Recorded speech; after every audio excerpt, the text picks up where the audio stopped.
Morning. Today I thought we could have a look at consumers units.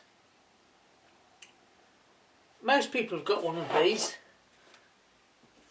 Row of MCBs, miniature circuit breakers. And on this particular one we've got two RCDs, that's residual current device. The idea of the circuit breakers is if there's an overload or a short circuit, they trip and switch the current off. An RCD, however, is slightly different. If there's a leak to earth, then the RCD will trip. What do I mean by a leak to earth? Well, in the worst case scenario, supposing something goes wrong and a metal light becomes live, you then go to change the light bulb in that light and you are now connected to live because the light has gone faulty and it's going to conduct to earth through you. Normally that would kill you, but because of an RCD, the RCD detects the current leaking to earth and switches it off. It does this within milliseconds. Let's go back to the main consumers unit itself. You have a main switch that turns everything off. You've got two RCDs and then 10 MCBs. 5 MCBs are protected by this RCD and the other 5 are protected by this RCD. Let's have a look inside.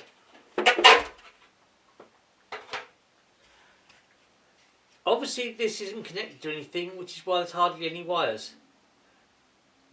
As you can see here, the main incoming supply comes to here and then it's split. It goes to one RCD and then the other RCD via these big brown and blue wires here. And then you've got a neutral bar that's split in two and an earth bar. The neutral bar is split into two, one for each RCD. That's pretty much it. If, like this one, your consumers unit is plastic, it's not a problem, despite what anyone tells you. There's nothing wrong with that. You do not have to change it. The regulations have changed, but what this means is that you can keep your plastic one, but you can't buy a new one. If you do have a spare MCB, yes, you can have something added to that MCB. You do not have to change the consumers unit solely because it's plastic.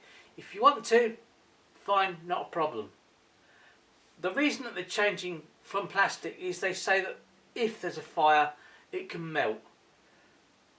Consumers unit fires do happen, but that's usually because of loose terminals. But on the whole, I really wouldn't worry too much.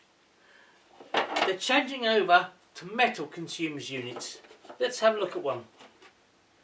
Here we have a metal consumers unit.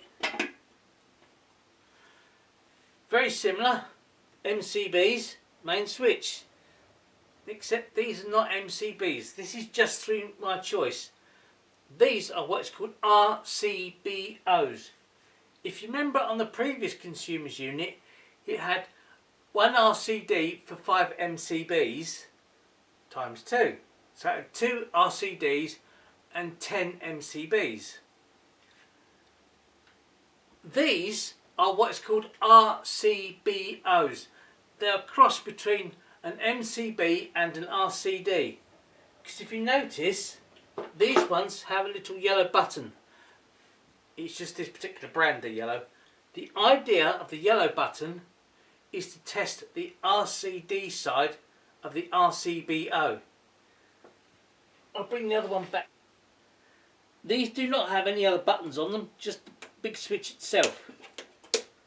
Whereas, as I say, these ones have a test switch for the RCD side. If you look here, you'll see that the RCD itself does actually have a yellow test switch. Obviously this has only got 4 RCBOs because it's just a smaller consumers unit. It's not a problem. You can't say, oh, change 10 down to 4. No, this one just happens to have 4. Let's look inside. As you can see, again, this one's not been connected to anything.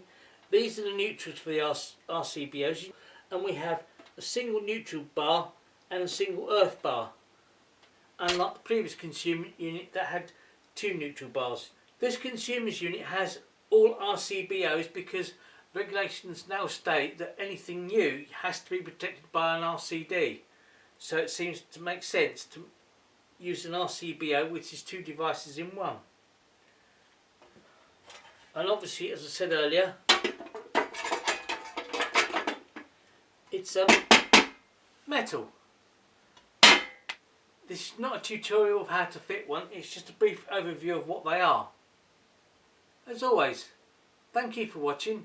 If you'd like to support the channel, please buy me a coffee, link down below.